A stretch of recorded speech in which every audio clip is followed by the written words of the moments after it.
Mis hermanos, en los últimos 4 domingos hemos abordado el tema de la guerra espiritual. Hemos visto 2 extremos erróneos que como cristianos debemos evitar. Uno de ellos, ignorar a nuestro enemigo. El otro, obsesionarnos con él. También vimos cómo la Escritura nos enseña en torno a nuestro enemigo, su origen, su caída, su papel en el universo de Dios y su destino. Después expusimos el principio general con el cual el creyente debe afrontar esta guerra, fortalecerse en el Señor y en el poder de su fuerza. Y la semana anterior vimos los métodos que utiliza el enemigo para atacar al creyente: el engaño y la acusación. En esta mañana vamos a finalizar esta serie de enseñanzas estudiando la dotación que nuestro Señor Jesucristo nos da para afrontar esta guerra, lo que el apóstol Pablo llama la armadura de Dios. Vestirse de esta armadura, hermanos, tiene como objetivo permanecer firmes en nuestra fe, permanecer firmes en nuestro testimonio. Y quiero que iniciemos recordando 3 versículos que ya estudiamos en torno al pasaje de Efesios 6. Efesios 6, capítulo 10, Efesios 6, versículo 10 al versículo 12. Allí el apóstol Pablo enfatiza cuál es el objetivo de afrontar esta guerra espiritual.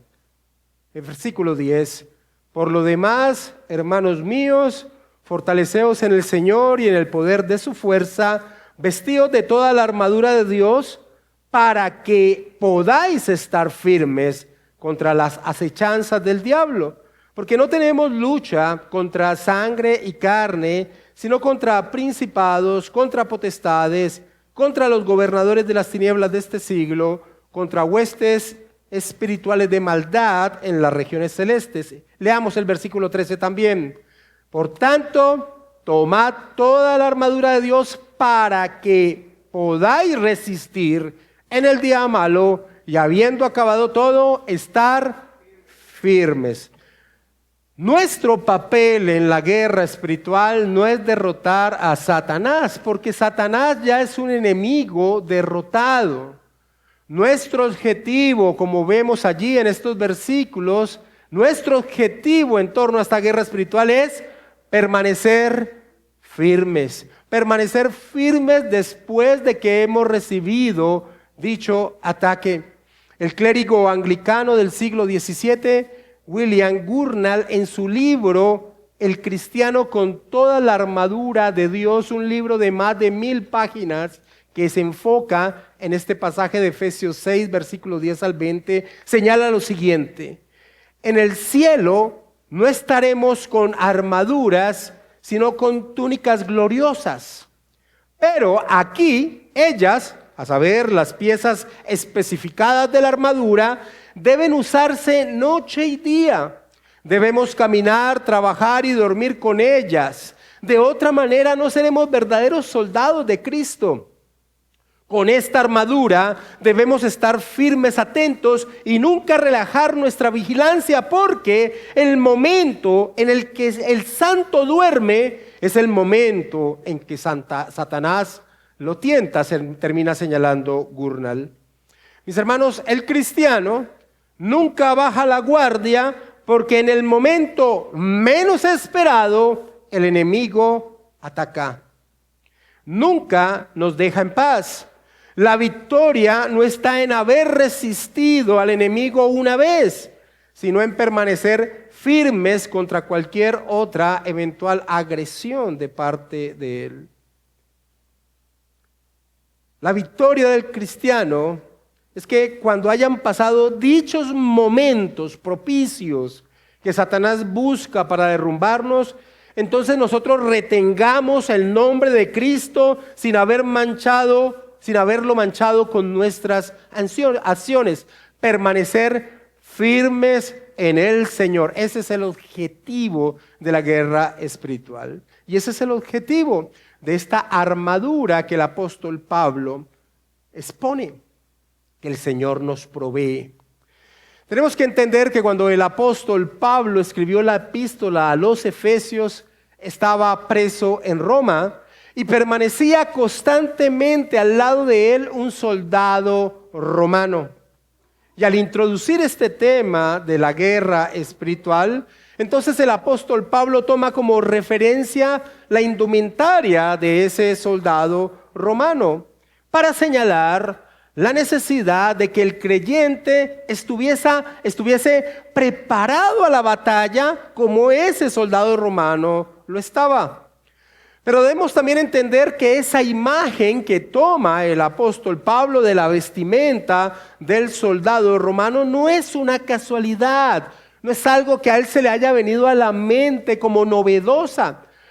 Como maestro de la palabra del Señor, el apóstol Pablo bien conocía un pasaje de las Sagradas Escrituras, nuestro Antiguo Testamento, en el libro de Isaías, donde se expone al guerrero divino, al guerrero que viene a pelear por un pueblo incapaz. Y Pablo conocía ese pasaje del guerrero divino y por eso va a utilizar esa forma de expresarse ahora en torno a la vestimenta de un soldado romano. Por favor, sin perder Efesios 6, vayamos a Isaías, capítulo 59, versículo 17, para que entendamos entonces que Pablo no está generando aquí algo novedoso. Está actuando escrituralmente en torno a la descripción de un guerrero.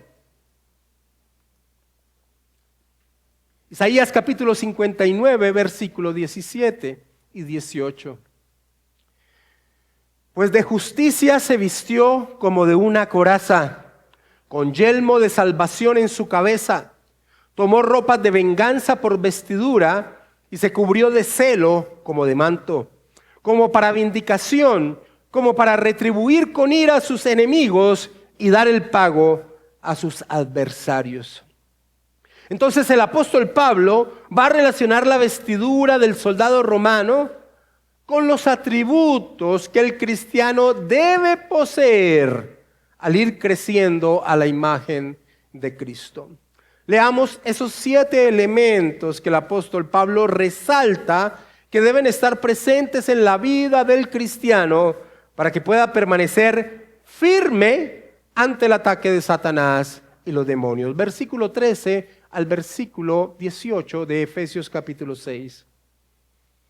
Por lo tanto, tomad toda la armadura de Dios para que podáis resistir en el día malo y habiendo acabado todo, estar firmes.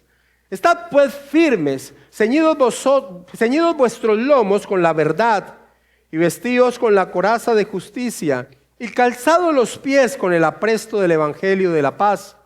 Sobre todo, tomad el escudo de la fe, con que podáis apagar todos los dardos de fuego del maligno. Y tomad el yelmo de la salvación y la espada del Espíritu, que es la palabra de Dios. Orando en todo tiempo, con toda oración y súplica en el Espíritu, y velando en ello con toda perseverancia y súplica por todos los santos. Quiero que observes al inicio, en el versículo 13, el énfasis que hace el apóstol Pablo al decir, tomad toda la armadura de Dios. El apóstol Pablo utiliza la palabra griega panoplia, que era una palabra que señalaba la armadura completa de un soldado bien equipado. La armadura completa, es decir, lo que está diciendo el apóstol Pablo es que es necesario de que tomemos todos esos atributos que el Señor nos ha provisto. John Stott hace este punto aclaratorio.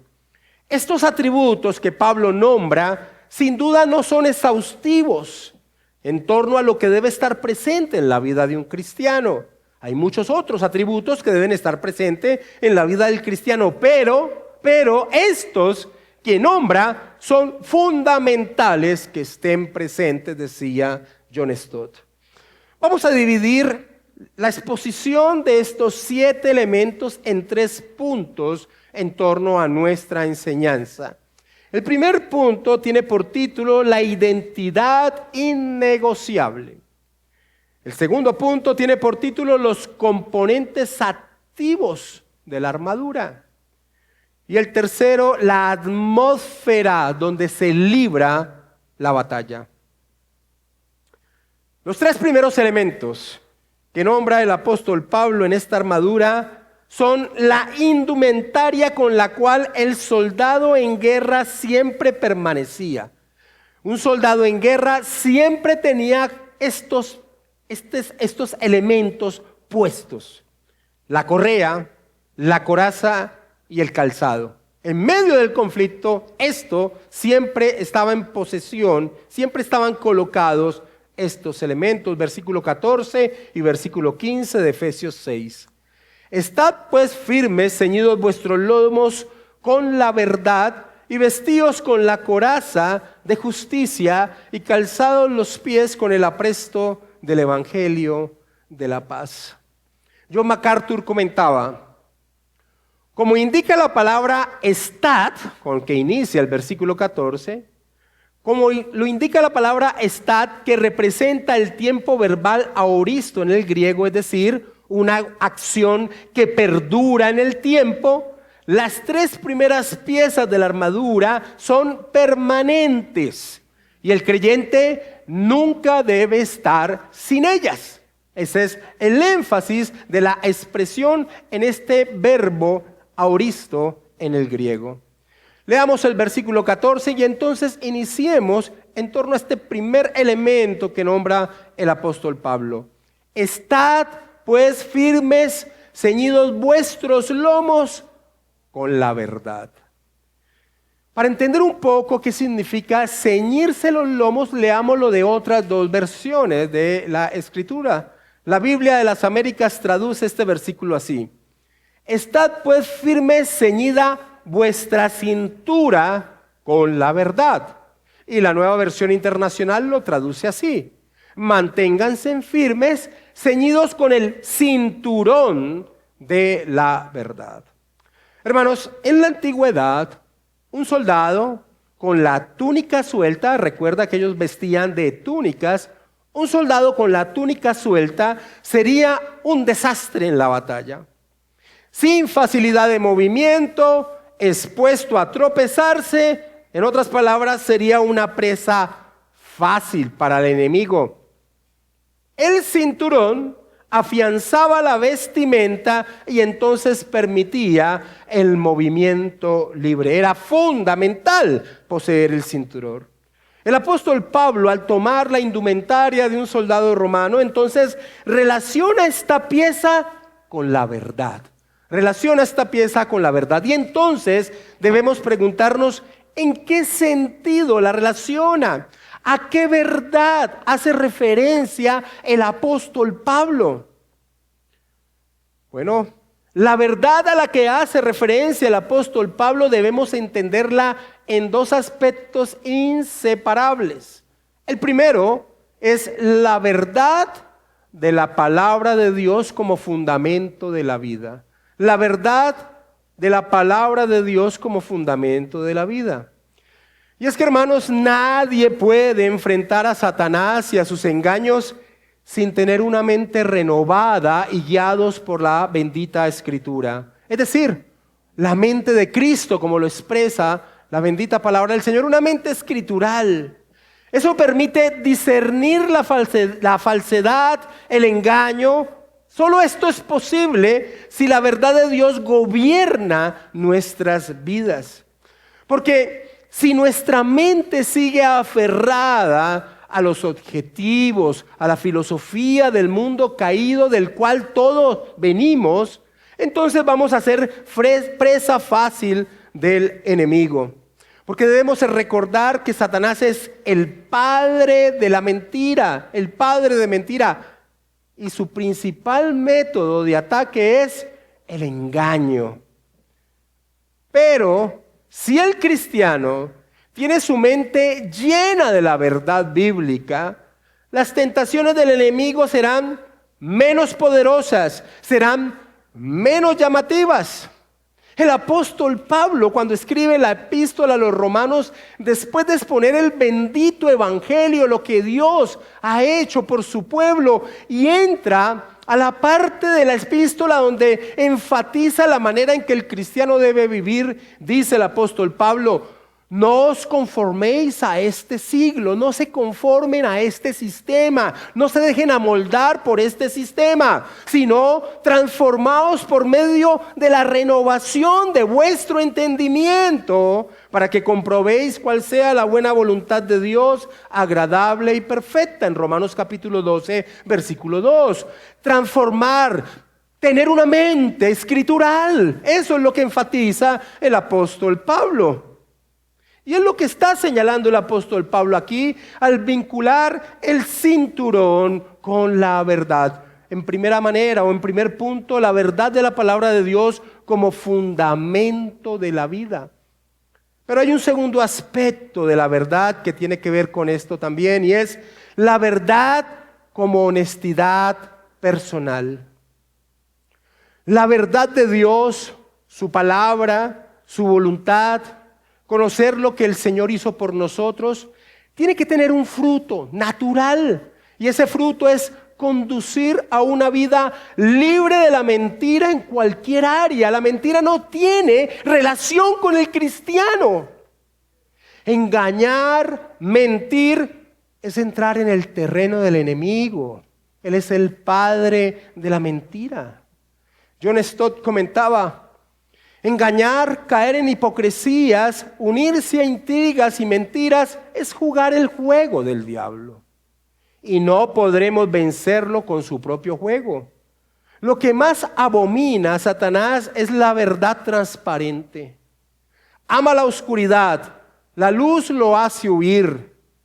Tanto para la salud espiritual como para la mental es indispensable la honestidad con uno mismo, señalaba Stott.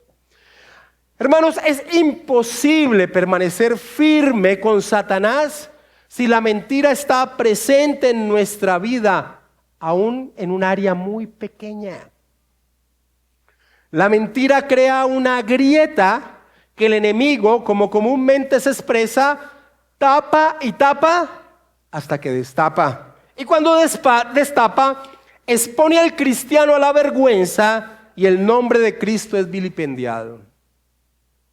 En otras palabras, hermanos, y esta es la parte aplicativa de este punto, quien no ha desechado la mentira como algo que se relacione con su vida,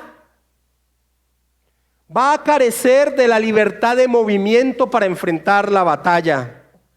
Se enredará en sus propias vestimentas y el enemigo pondrá sus pezuñas en su ser. Como alguien expresó, aquí yace su fuerza en la hora de la prueba.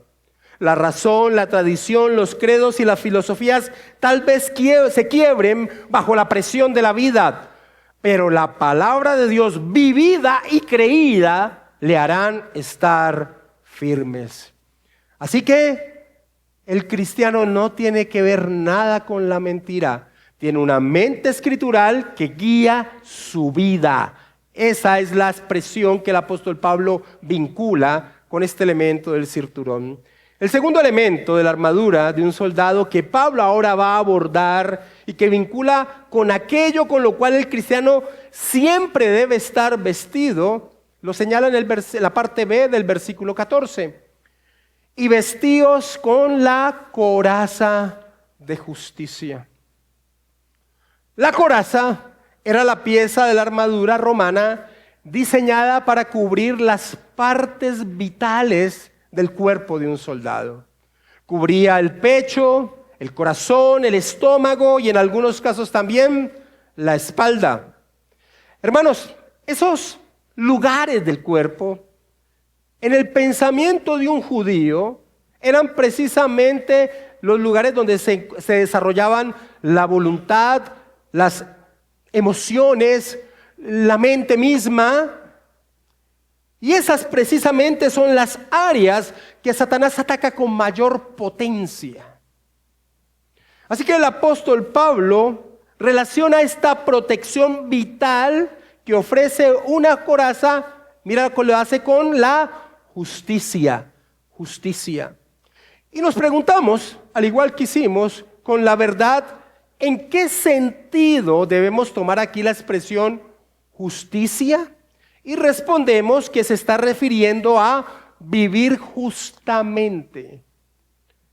Porque aunque nuestra justificación, es decir, ser declarados aprobados por Dios, ser declarados justos por la sola fe en Cristo, es vital, y el apóstol Pablo lo va a abordar más adelante, aquí, al vincularla con la coraza de un soldado, el apóstol Pablo lo que está refiriéndose es a esa justicia práctica, a la vida que se centra en hacer, en vivir según la voluntad del Señor. La vida justa que el cristiano vive como resultado de haber sido salvo. A eso se está refiriendo el apóstol Pablo, de la justicia como una coraza que protege las partes vitales del cuerpo. Y el apóstol Pablo ya lo ha referenciado en esta epístola de Efesios. Lo ha referenciado en el lugar donde señala la manera en que un cristiano debe vivir. En Efesios capítulo 4, en el versículo 24, Pablo ya ha hecho el énfasis de la vida, de la manera en que un cristiano debe vivir esta vida justamente. En Efesios 4:24 Pablo dice, y vestíos del nuevo hombre, creado según Dios en la justicia y santidad de la verdad. Pero nos hacemos la pregunta, ¿de qué manera nuestra obediencia práctica se convierte en una coraza, en una protección contra Satanás? Y una vez más señalamos que por lo menos en dos maneras lo hace. Protege nuestra certeza interna, es decir, la convicción de quiénes somos. ¿Por qué? Una justicia, o más bien una vida vivida en justicia, es decir, vivir la voluntad de Dios, protege el centro de nuestro ser, reafirmando la veracidad de nuestra salvación. Es simple, es sencillo de entenderlo. Un creyente que batalla mortificando su pecado y se ajusta a la voluntad de Dios, cada vez más ve su crecimiento espiritual y afianza su certeza en torno a su salvación. Cuando el apóstol Pablo en Romanos capítulo 8 versículo 16 dice, el Espíritu Santo da testimonio a nuestro espíritu que somos hijos de Dios, dicho testimonio no es una acción mística aislada, como si el Espíritu Santo susurrara a nuestro ser, tú eres un hijo de Dios. Eso no es lo que hace y eso no es lo que está señalando este pasaje de Romanos 8:16. No, la convicción que da el Espíritu Santo es una convicción confirmada por la vida nueva que ahora somos capaces de vivir. Vivir justamente es la prueba de que ya no trasegamos conforme a la carne, sino que por el Espíritu Santo hacemos morir las obras de la carne. Es por eso que el apóstol Pedro, hablando de este mismo tema, de tener la certeza de que estamos en Cristo, de que hemos sido salvos, en la segunda epístola que escribe dice, por lo cual, hermanos, tanto más procurad hacer firme vuestra vocación y elección. Cada vez más el cristiano tiene que estar seguro de la obra que Cristo ha hecho en él. ¿Y cómo, Pedro? ¿Pero cómo se hace eso? ¿Cómo es posible llegar a esa convicción? Bueno, eso fue precisamente lo que se trató en todo este mes en torno a la exposición de la confesión de fe, en torno a la seguridad de la gracia de haber sido salvos.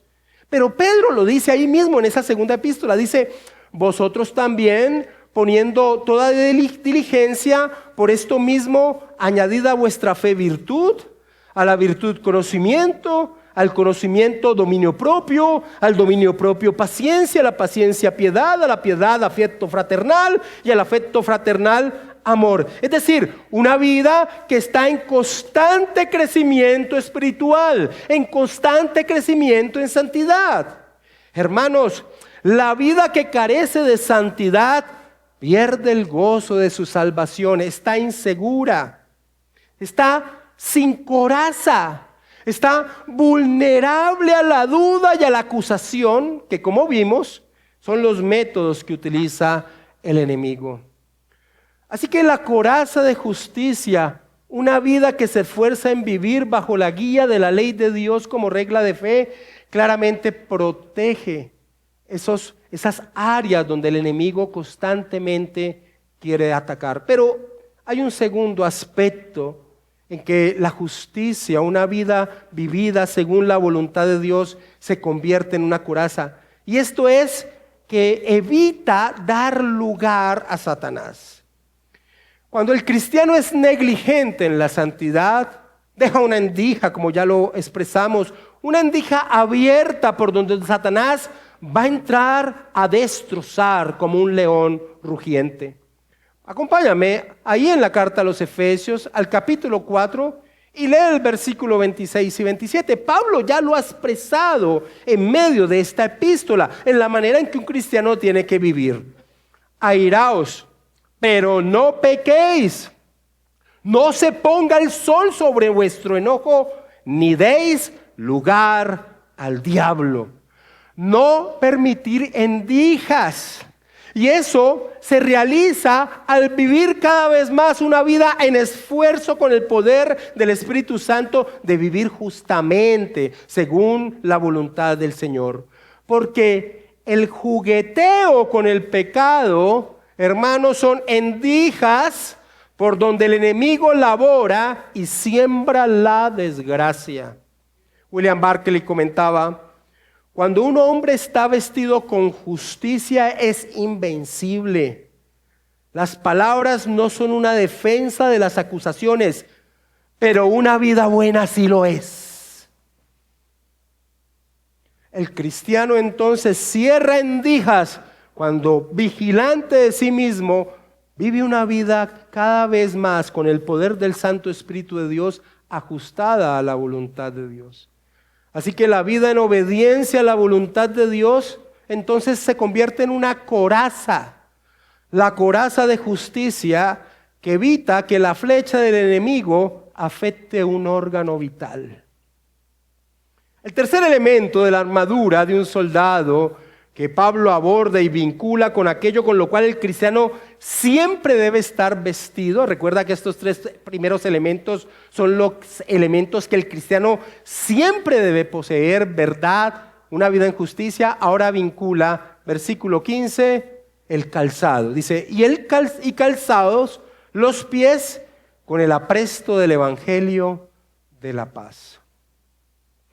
El apóstol Pablo relaciona el calzado del soldado romano con la disposición, con el estar dispuesto a proclamar el evangelio. Y debemos entender que el calzado del soldado romano era vital, era tal vez una de las partes más importantes de su vestidura. El calzado del soldado romano tenía tachuelas, y las tachuelas le proporcionaban un agarre firme y una rapidez en el movimiento en la batalla, lo cual era una ventaja crucial en ella. Un agarre firme y velocidad en la batalla. La analogía que presenta el apóstol Pablo entonces es clara. ¿Cuál? El evangelio es fuente de firmeza y velocidad en la guerra espiritual. Iniciemos viendo en qué sentido el evangelio da firmeza a la vida del creyente en medio de la batalla. Todos conocemos qué significa evangelio: las buenas nuevas de Dios. El evangelio es el anuncio de la única manera en que el hombre puede ser hallado en paz con Dios. y quien ha sido reconciliado con Dios por medio de Cristo, que es lo que anuncia el Evangelio, que es lo que nos recuerda el Evangelio. Quien ha sido reconciliado con Dios por medio de Cristo, entonces tiene la base, el fundamento más firme posible desde la cual luchar contra el enemigo. Hermanos, el Evangelio no solamente es para el inicio de la vida. El Evangelio es el inicio, el desarrollo y el final de nuestra vida. El creyente que constantemente abraza esta gloriosa verdad vive con la certeza del favor divino. Y eso se convierte, esa inseguridad, esa seguridad se convierte en el fundamento precioso en torno a enfrentar esta batalla. Una seguridad que el enemigo no puede quitar.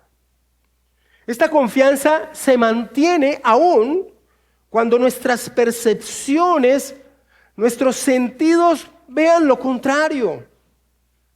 Cuando el apóstol Pablo escribe la epístola a los Efesios, se hallaba en una situación compleja. Es más, nosotros encontramos que en otras epístolas Pablo continuamente estaba atribulado, era perseguido. Por favor, acompáñame a 2 Corintios capítulo 4. Versículo 7 en adelante. Pero mira cómo el Evangelio le permite a Pablo estar firme a pesar de las circunstancias. 2 Corintios capítulo 4, versículo 7 en adelante. Pablo dice, en medio de ese contexto de ataque en torno a su apostolado, dice: pero tenemos este tesoro, hablando del Evangelio precisamente. El tesoro es el Evangelio. Tenemos este tesoro en vasos de barro. Vasos de barro eran ellos.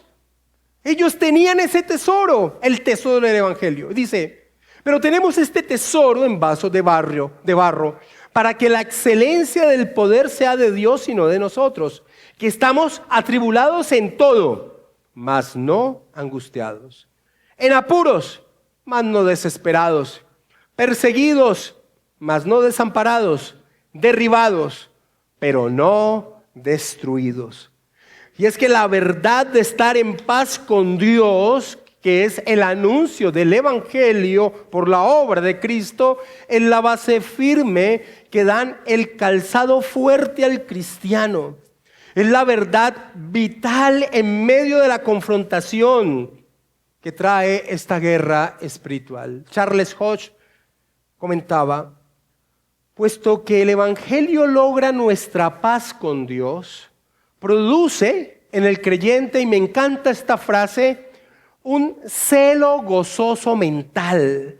Un celo gozoso mental, que es esencial, decía Hodge, para el conflicto espiritual. Pero hermanos, el calzado no solamente proporciona firmeza en la batalla, sino que también da desplazamiento veloz. Y el vínculo es que el cristiano que está dispuesto en todo momento a propagar el Evangelio, en desarrollar esta gloriosa actividad, entonces afianza con mayor potencia en su ser la realidad de ese fundamento que es Cristo. El Señor prometió estar con nosotros todos los días precisamente en medio de esa actividad de propagar el Evangelio. En Mateo capítulo 28, todos conocemos ese pasaje. Por tanto, id y haced discípulos a todas las naciones, bautizándolos en el nombre del Padre y del Hijo y del Espíritu Santo, enseñándoles que guarden todas las cosas que os he mandado. Y aquí, yo estoy con vosotros todos los días hasta el fin del mundo. Así que el Evangelio, deseo de propagar el Evangelio, hacerlo, hermanos, cada vez fundamenta más nuestros pies. El cristiano, por el contrario, que se niega a compartir el Evangelio, carece de la firmeza que solo da el propósito misional. Así que calzar los pies con el apresto del Evangelio nos da dos ventajas: la base firme de la paz con Dios para no tropezar, y el celo necesario para avanzar y proclamar el mensaje de salvación en territorio enemigo. 3 piezas que deben estar presentes siempre en el guerrero espiritual. Así como lo era la correa, la coraza y el calzado, para el cristiano es la verdad, una vida vivida en justicia según la voluntad de Dios y el fundamento de la obra de nuestro Señor Jesucristo, el bendito Evangelio. Entremos a nuestro segundo punto del sermón, que tiene que ver con los componentes activos de la armadura de Dios. Y está vinculado con los 3 elementos que siguen, que relaciona el apóstol Pablo y que señala que se deben tomar. Y son el escudo en el soldado, en el guerrero, el escudo, el casco y la espada. Mira que el apóstol Pablo vincula estos 3 elementos que siguen con la expresión tomar. Versículos 16 y 17.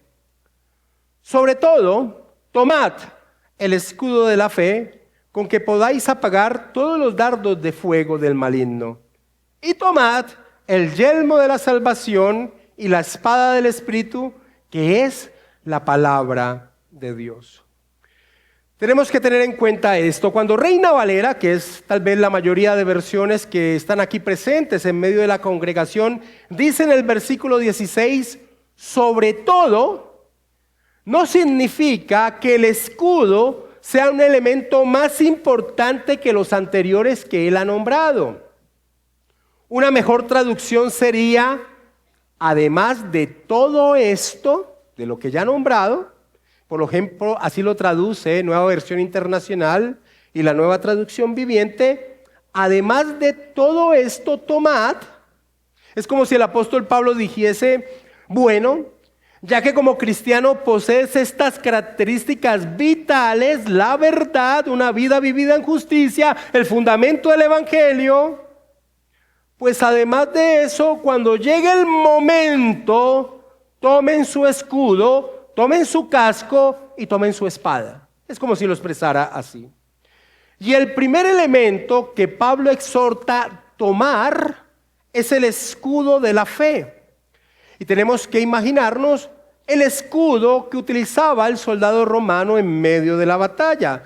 Era un escudo grande, un escudo de unos 75 centímetros de ancho por 1,20 de alto, y eso protegía la mayor parte del cuerpo. Y la capa de ese escudo era de cuero, y ese cuero muchas veces era empapado de agua para que las flechas encendidas del enemigo se ahogaran.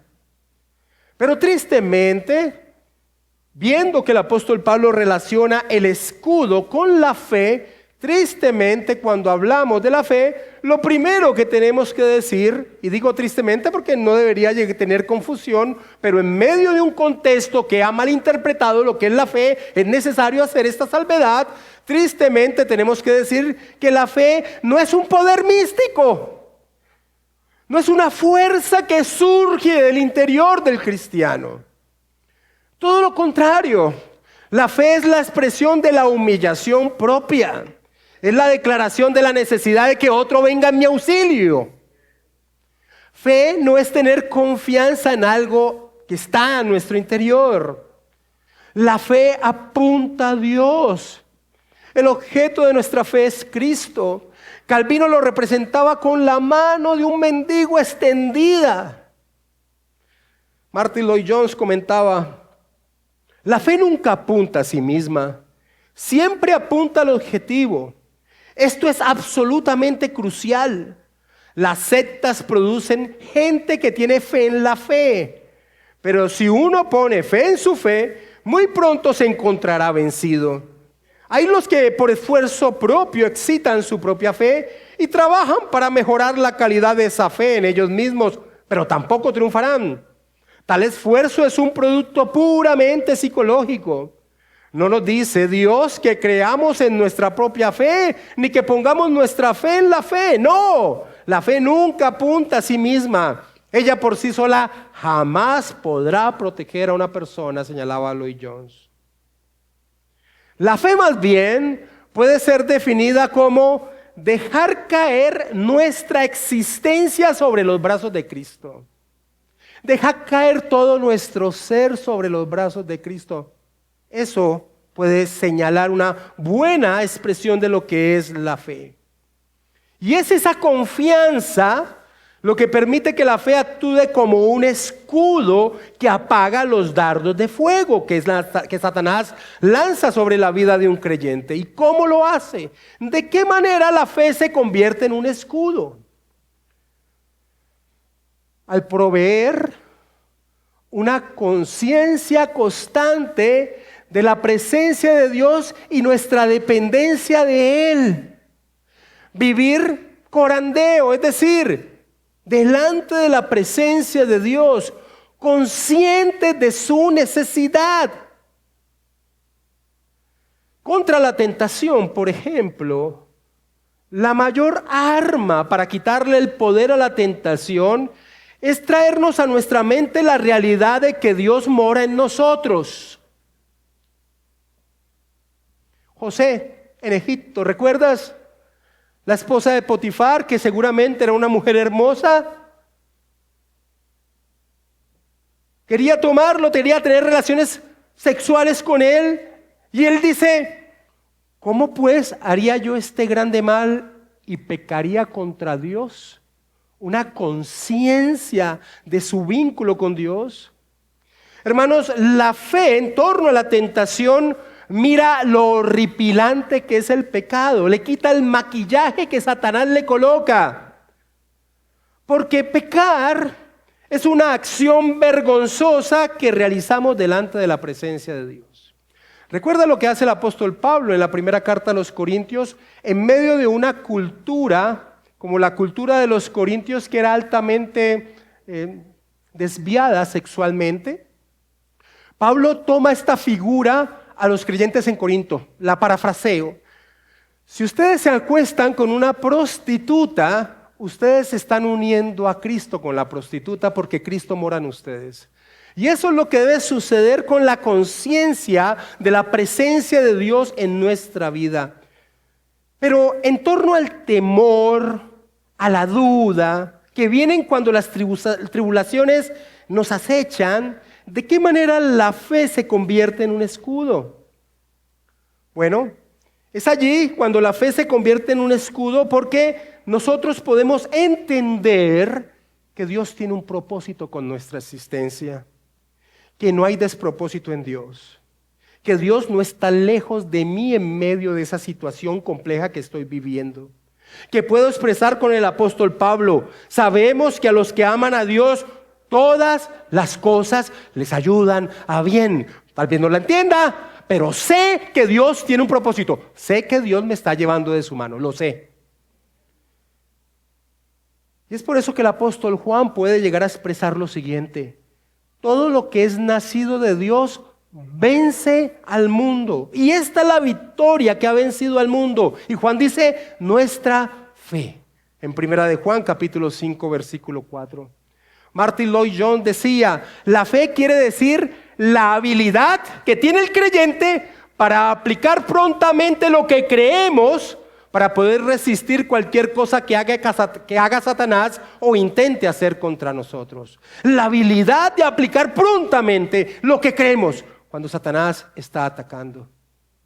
Así que, hermanos, al llegar el día malo, debemos resistir firmes en la fe. Y esto está presente, hermanos, hasta el lecho de nuestra muerte.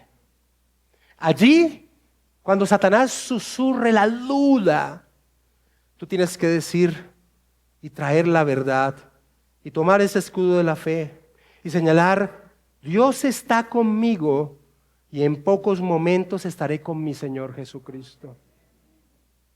Pasemos a la quinta pieza que nombra el apóstol Pablo, versículo 17. Y tomad, más bien aceptad el yelmo de la salvación. ¿Y por qué digo más bien aceptad? Porque el verbo utilizado aquí, a pesar de que Reina Valera la traduce una vez más, tomad, es diferente al verbo que se utiliza en el versículo 16. Debe ser traducido mejor como aceptad o recibid. Así lo hacen algunas versiones como la Biblia textual. Y ese verbo indica algo que se nos es entregado, no algo que surge de nuestra acción. Y esto es crucial entenderlo. Y podemos traducirlo entonces así, el versículo 17 en su inicio. Y aceptad o recibid el yelmo de la salvación.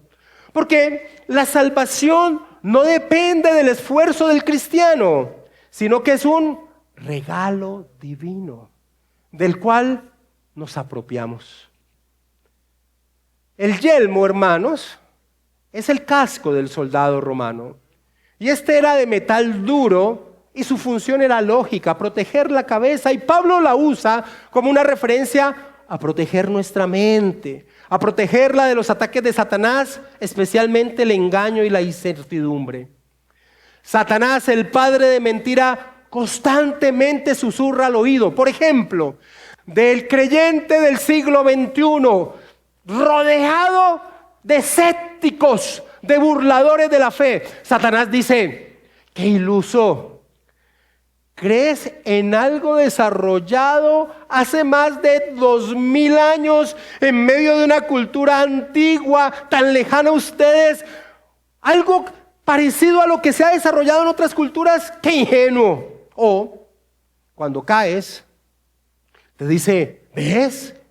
No eres verdaderamente de Cristo. Eres una mentira, porque el objetivo, como vimos en la enseñanza anterior, de Satanás es robar la esperanza y la certeza.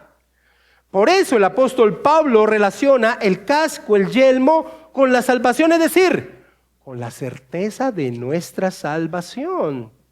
Esta certeza es la protección de nuestra mente contra el desasosiego, la incertidumbre y el desespero que el enemigo trata de sembrar. Ahora, ¿cómo actúa esta pieza de la armadura? En el momento de la caída, en el momento de la duda, el creyente debe aferrarse a su casco, a su yelmo, recordando que la obra de Cristo fue completa. Es decir, colocando su mirada en Cristo y no en sí mismo. Recordando las palabras del apóstol Pablo: si siendo aún pecadores, Cristo murió por nosotros, si fuimos reconciliados siendo enemigos, mucho más estando reconciliados seremos salvos por su vida. Como dice el apóstol Pablo en Romanos capítulo 5, versículo del 8 al 10. Hermanos, la salvación es tan segura que es lo que quiere representar el yelmo de la salvación, el casco de la salvación.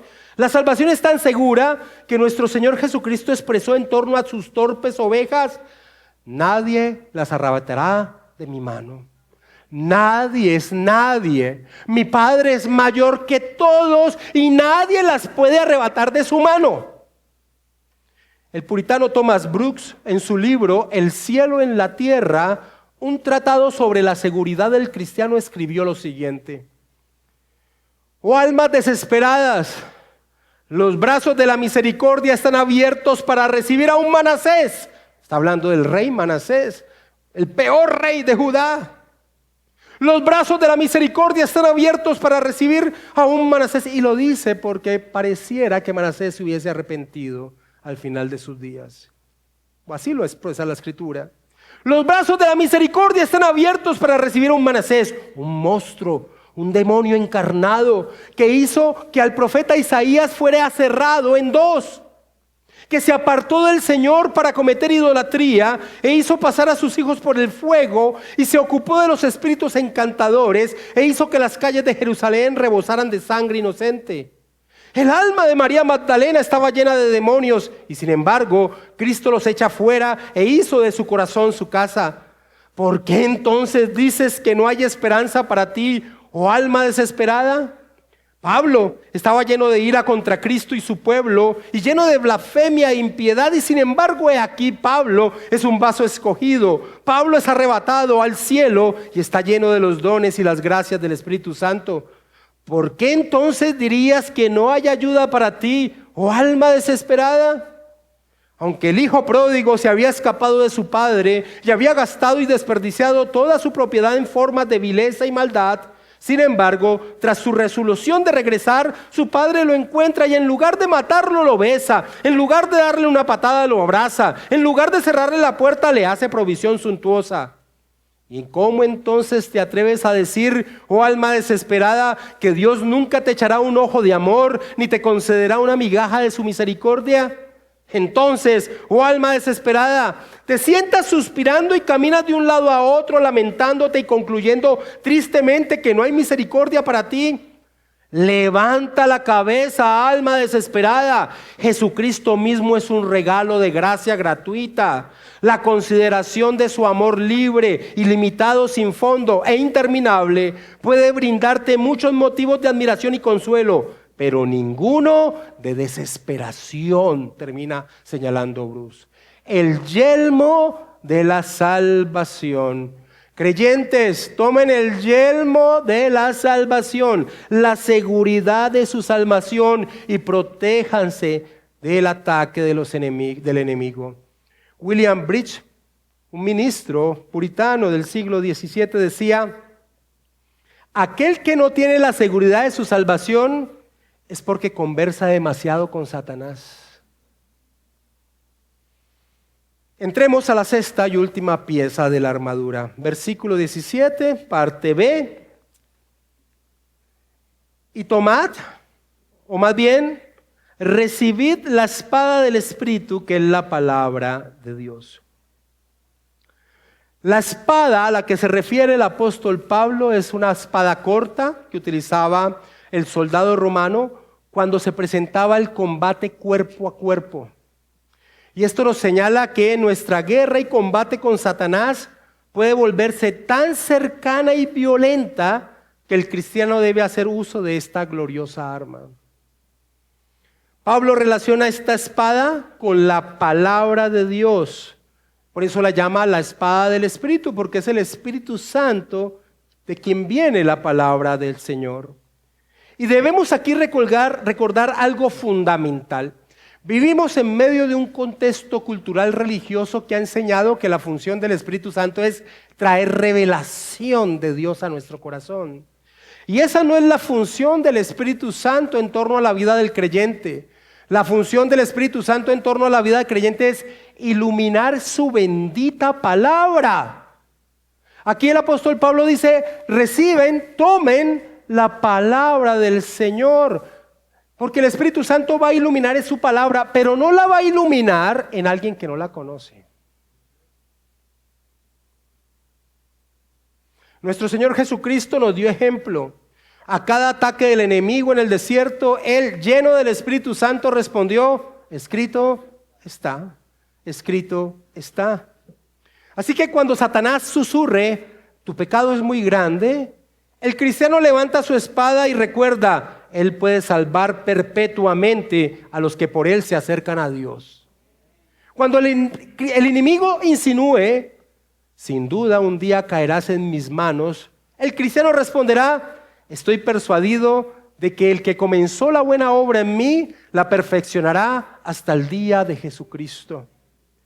John Bunyan, en su libro El progreso del peregrino, expresa esto en torno a un momento de enfrentamiento de Cristiano, el personaje principal de la alegoría, con Satanás.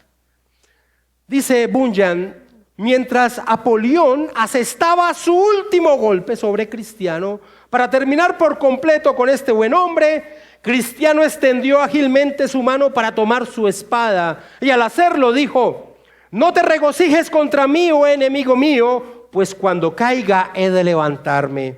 Y con ello le asestó un golpe mortal que le hizo replegarse como quien ha recibido una herida mortal. Cristiano, al percibirlo, volvió a atacar diciendo: y en todas estas cosas somos más que vencedores por medio de aquel que nos amó. Y con ello Apolión extendió sus alas y se fue a toda prisa. Así lo representó en la alegoría Bunyan. Pero hermanos, insisto, si nosotros no somos estudiosos de la palabra del Señor, sino solamente como es común al día de hoy. El cristiano es un cristiano de versículos aislados. Se conoce una cantidad de versiculitos aislados. Déjame decirte que Satanás es un experto en tergiversar la Escritura. Él saca de contexto lo que quiera de ese versículo aislado para engañar al cristiano ignorante. Hermanos, versículos aislados son una Biblia mutilada, y una Biblia mutilada es una espada rota. No sirve para nada. Pero hermanos, como tercer y último punto de esta enseñanza, después de haber expuesto los 6 elementos que conforman la armadura del soldado cristiano, Pablo va a culminar la descripción de estos 6 componentes de la armadura de Dios, señalando lo que yo he llamado la atmósfera donde se libra esta batalla. La atmósfera donde se libra esta batalla. ¿Y sabes cuál es? La oración. Versículo 18. Dice Pablo, orando en todo tiempo, con toda oración y súplica en el Espíritu, y velando en ello con toda perseverancia y súplica por todos los santos. La oración no es una pieza más de la armadura, sino el mismísimo aire espiritual que el soldado de Cristo debe respirar. Sin oración, la potencia y eficacia de la verdad, la justicia, la fe se ven truncadas. Contra un enemigo tan grande, el soldado nada puede hacer en su propia fuerza. La oración es el medio de comunicación que tenemos con nuestro adalid, con nuestro guerrero supremo. Hermanos, hay un pasaje en el Antiguo Testamento de una batalla que claramente expone la verdad de este aspecto de la batalla y de la guerra espiritual. El pueblo israelita es un desarrollo que le enseña al cristiano trasegar en medio de la vida cristiana. Las vivencias históricas de Israel son verdades que tenemos que tomarlas también para nosotros en el área espiritual. Por ejemplo, Israel enfrentó una batalla contra Amalek. Acompáñame a Éxodo capítulo 17, versículo 11.